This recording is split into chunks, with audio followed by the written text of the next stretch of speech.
Pinararo ng jeep na nawalan daw ng preno ang 6 na sasakyan sa Marikina City. 2 sugatan sa karambolang yan. Nasa frontline ng balitang yan si Gio Robles, exclusive. Humambalang sa bahagi ng A. Bonifacio Avenue sa Marikina City ang 7 sasakyan matapos magkarambola kaninang umaga.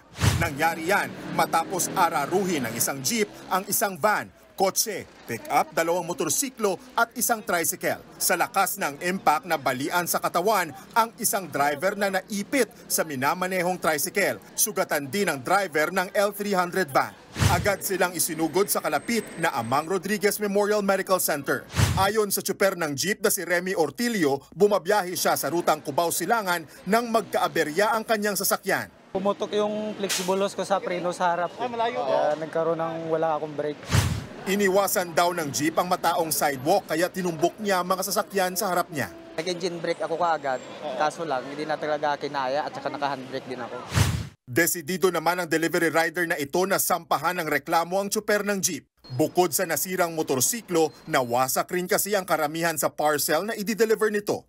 Kami po mag-shoulder nun sir kasi sa amin po nakapangalan yung mga parcel eh. Problemado naman si Ortilio sa posible niyang kaharapin na asunto lalo't hindi pa consolidated ang kanyang jeep. Pasensya na sa mga dami sa sasakyan namin kasi hindi ko naman talaga actually sinadya eh. Tumanggi nang humarap sa kamera mga otoridad habang gumugulong ang investigasyon. Nagbabalita mula sa Frontline, Gio Robles, News 5.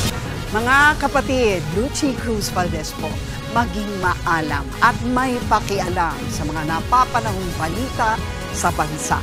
Tumutok at mag-subscribe sa News 5 social media pages.